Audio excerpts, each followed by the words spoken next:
Well guys, I was hoping to bring you a little bit of big bore stuff, but the 308 Steyr that I picked up got a major malfunction to it. It will not chamber a 308 round, a factory round. Tried 2 different manufacturers. Will not seat all the way into the chamber. The bolt will not close. So I have decided not to shoot that one today. But I'm going to finish shooting up the little Stacy's little 1022 and get it fine-tuned and dialed in for her. So far, I'm not really impressed with it. But then again, I've got a bunch of Brunos and CZ rifles that just, well, there's really no comparison to them. They outshoot the $2,000, $3,000, $5,000 ensued. So, but anyway, we're gonna fire the 1022 a few more times.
Trying to figure out what in the hell's going on here.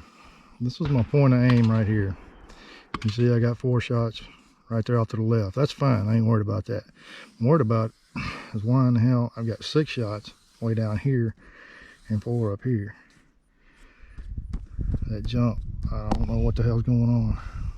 So I'm going to adjust it. I'm going to move it over an inch and just to see what the hell we got to work with there and see if it keeps doing this stuff. It may have been some fouling in the barrel or something like that. I don't know. Maybe we'll shoot it some more and get it out. But this should not be happening. So we're going to take it back to the bench and try again.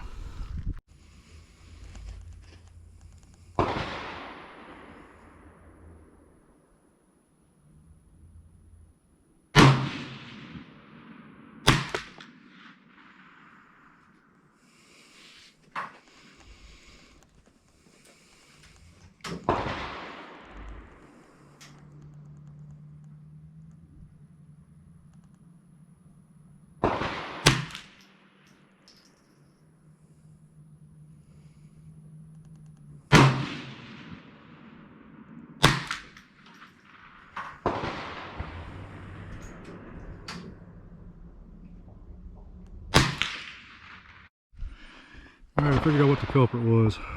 Looks like we had 2 different types of ammunition, 2 different types of bullets. One was a hollow point, one wasn't. That explains why some were shooting low and some were shooting high. So we got it dialed in, moved the scope a little bit, moved it over, moved it up. So it looks like we need to move it back over 1/2 inch, drop it down 1/2 inch. So we'll take care of that right now, and hopefully she'll be dead center from now on.